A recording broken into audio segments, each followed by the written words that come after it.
안녕하세요. 온갖 것들에 대한 통찰을 파는 고양식당입니다. 하이. 최근에 어떤 20대 초반 친구랑 대화를 할 일이 있었어요. 거의 두세 시간 정도 이야기를 했었는데 걔가 그런 얘기를 하더라고요. 이제 돈을 모아서 차를 꼭 사고 싶은데 꼭 사고 싶은 차가 있다는 거야. 자기는 무조건 이 차를 자기 첫 차로 사고 싶대. 그래도 무슨 차냐 했더니 아반떼 N을 꼭 사고 싶다고 하더라고요.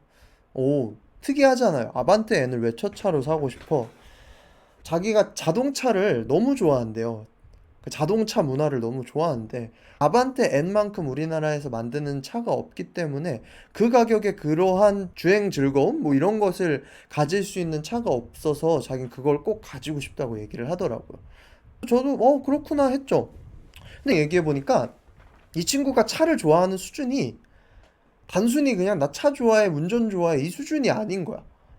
뭐 F1부터 시작해가지고 우리나라에 들어오는 외제차들이 왜 안 되는가, 이탈리아 슈퍼카들이 뭐가 좋고 뭐가 나쁘고, 외국의 차 브랜드들 하나하나의 뭐 특장점에 대해서 다 얘기를 하고, 일본 브랜드들에서 다 얘기해.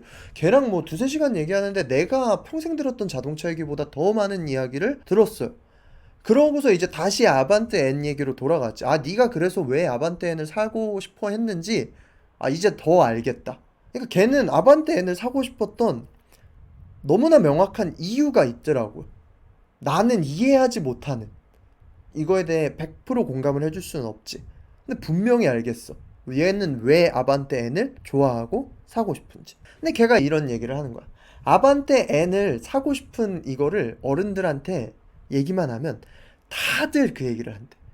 여러분들도 차 살 때 해보셨을 고민일 수도 있지만 그거 살 바에는 아반떼 N 살 바에는 야 그걸 왜 사냐, 그거 승차감도 딱딱하고 나중에 패밀리카로 쓰기도 힘들고 뭐 어쩌고저쩌고 어쩌고저쩌고 어쩌고저쩌고 하면서 자기가 아반떼 N 살려는 거를 다 무시를 한다는 거야. 아반떼 N이 또 이제 아반떼라고 생각하기엔 돈이 비싸잖아요. 그러니까 그 돈에 뭐 좀만 보태면 뭐 그랜저를 사든지 뭐 차라리 진짜 돈을 쓸 거면 뭐 외제차를 사든지 뭐 어쩌고저쩌고 막 이런 얘기를 하는 거야. 근데 걔는 그런 얘기를 들을 때마다 너무 답답하대. 자기만큼 자동차를 좋아하는 사람이 이야기하면 모르겠는데 그냥 20대 초반이 아반떼 N을 사고 싶어 하는 그 취향 자체를 사람들이 안 꼽게 보는 느낌. 아반떼 N의 스포츠성과 그리고 자기는 가끔 돈 모아서 서킷도 놀러 가고 싶고 그 차를 타고, 그러니까 자기가 지향하는 바가 명확히 있는데 자기의 취향이 너무나 명확하게 들어간 선택인데 이거에 대해서 전혀 엉뚱한 세단을 추천하거나 뭐 그랜저를 추천하거나 아니면 뭐 SUV를 추천하거나, 그러니까 자기의 취향을 제대로 이해하지도 못한 채 선택을 오답이라고 부른다는 거야. 틀린 선택이야. 그거 선택하면 너 후회한다? 너 돈 버리는 길이다? 듣다 보니까 너무 공감이 되더라고요. 왜 우리나라는 취향의 선택에 대해 정답과 오답을 나누는 걸까? 왜 이렇게? 우리 취향이잖아요. 취향 존중해 주십시오. 왜 취향에 있어서 우리는 정답과 오답을 나누는 걸까? 20대 초반이 돈을 열심히 모아서 아반떼 N을 산다는 것. 누군가에게는 굉장한 오답일 수도 있죠. 사치일 수도 있죠. 야, 씨, 그 돈이면 모아서 투자를 해야지. 그 돈이면 모아서 적금을 들어야지. 야, 그때 그렇게 펑펑 쓰다가는 너 나중에 아무것도 안 된다. 어쩌고저쩌고저쩌고저쩌고.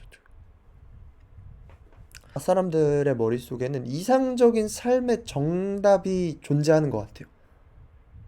열심히 착실하게 일을 해서 좋은 대학에 가고 뭐 좋은 대학에 못 가더라도 아무튼 성실하게 일을 해서 돈을 모으고 적당한 이제 첫 차는 보통 아반떼나 경차 정도를 타겠죠. 이제 그런 거 타고 돈 모아서 어디에 집을 사고 뭘 하고 뭘 하고 뭘 하고 정확한 루트가 정해져 있어. 이제 여기서 벗어나기 시작하면 우리가 서로에 대해서 곁눈질을 하기 시작하는 거지. 야, 그 루트를 지키지 않으면 네 삶 큰일 날 텐데. 삶이 꼬일 텐데. 네 취향 따라가다가는 너 큰일 난다. 20살 초반에 아반떼 N을 타는 게 그렇게 잘못된 일일까? 20살 초반에 아반떼 N을 사는 게 그 취향에 솔직한 게 그렇게 오답일까? 오답일 수도 있고 아닐 수도 있죠. 누군가에겐 오답일 수도 있고 누군가에겐 정답일 수도 있을 것 같아요. 근데 전 적어도 그 친구와 두세 시간을 이야기해보고 그 친구의 취향과 그 차 문화에 대한 사랑을 듣고 보니까 난 그 친구가 아반떼 N을 사는 것이 하나도 오답이라는 생각이 들지 않더라고. 여기서 이제 생각이 좀 더 가는 거야. 내가 누군가와 얼마나 심도 깊은 이 관계를 형성하고 이 사람이 그 특정 취향에 대해 얼마나 깊은 생각을 가지고 있었고 고민을 많이 해봤고 그거에 대해 난 알지 못하잖아. 보통 다른 사람과 두세 시간 동안 그렇게 대화할 일이 별로 없잖아요. 정말 친한 친구들 아니고서는. 그럼 나의 취향이라는 것이 반영된 선택을 할 때 그것에 대해 우리는 너무나 쉽게 정답과 오답을 구분하려고 하는 것 같아. 그냥 20대 초반이 그냥 아반떼 N의 부릉소리가 좋다고 차 이런 거 아무것도 모르는데 그냥 아반떼 N 살래요 라고 하면 그건 오답이 될 수 있지 그 친구에겐. 왜냐하면 아반떼 N은 평범한 사람의 기준으로는 승차감도 딱딱하고 차를 정말 좋아하는 사람이 아니면 그 활용도가 극히 제한적인 차니까. 그럼 그렇다고 아반떼 N을 사는 게 다 오답일까? 한 번쯤은 취향에 솔직해져도 되지 않을까? 바보 같은 취향의 반영이라고 할지라도 누군가 내가 차를 잘 몰라도 아반떼 N을 샀을 때 그냥 그 차를 사서 차 문화가 좋아질 수도 있는 거고 아니 뭐 싫으면 중고로 팔면 되는 거고 뭔가를 잘못 선택했을 때 우리는 사실 약간 그런 생각이 많이 들거든요. 인생이 예전에는 쉽게 좆될 수도 있다라는 생각을 했는데 오히려 가다 보니까 인생 쉽게 좆되진 않는데? 인생 쉽게 망하진 않을 것 같은데? 이 생각이 오히려 더 드는 거야. 내 취향이 반영된 어떠한 특정한 선택, 내가 너무나 하고 싶은 것에 대한 선택, 뭐 과소비나 플렉스 이런 것에 대한 게 아니에요. 남들이 봤을 때 뭔가 정형적인 루트를 벗어나는 선택을 할 때 너무나 겁을 많이 줘. 심지어 그것이 그렇게 뭐 크리티컬한 선택. 솔직히 20대 초반에 첫 차 사는데 아반떼엔 사는 게 뭐가 그렇게 많이 잘못된 거야.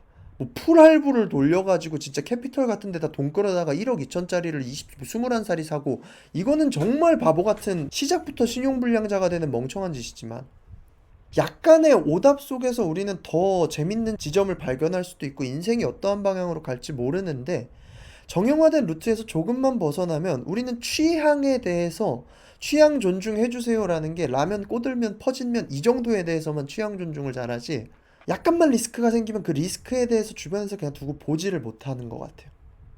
뭐 국가적인 여러 가지 이유도 있었고 너무 빠른 발전이 있었을 수도 있고 이제 세대가 살아온 그 시대가 너무나 빠르게 달라졌으니까 그것도 있겠지만 적당한 취향에 대한 존중이 이제는 꼭 필요하지 않나 싶습니다. 특히 내가 이 사람에 대해 정말 깊이 대화해보지 않은 그런 것도 아니면 가볍게 툭툭 던져서 그 사람의 삶을 껄끄럽게 만들 필요가 있나 싶어요. 아무 도움도 안 되고 오히려 그냥 좀 교만한 처사일 수도 있는 것 같고 그거야말로 진짜 꼰대 짓이라고 생각이 듭니다. 아반떼엔 사고 싶어? 사. 사다 별로면 팔겠지. 좋으면 더 재밌게 타는 거고. 그리고 정작 그렇게 꼰대질하는 분들이 자기 삶에 있어서는 그렇게 막 지혜롭게 보이지는 않는데 자기의 삶도 그렇게 막 정답에 가까운 느낌도 아닌데 그런 것들을 많이 하시더라고요. 아무튼 취향이 좀 더 반영된 사회가 될 수 있었으면 좋겠습니다. 그리고 서로의 취향에 대해 정말로 진심으로 존중을 해줄 수 있었으면 좋겠어요. 그 취향에 대한 존중은 이제 삶에 대한 존중으로 나아가죠. 정답이 있는 삶은 없다. 어떠한 삶을 살든 그건 그 사람의 자유이고 오히려 그 자유 속에서 이제 오답 속에서 우리가 알지 못하는 규격 외의 정답이 나타나서 한국 사회를 바꿀 수 있지 않을까. 우리가 흔히 생각하는 정답 속에는 이제 정답이 더 이상 존재하는가에 대한 생각도 많이 해보게 됩니다. 저는 온갖 것들에 대한 통찰을 파는 고얀식당이고요. 구독과 좋아요는 영상 제작에 많은 도움이 됩니다. 그럼 빠이.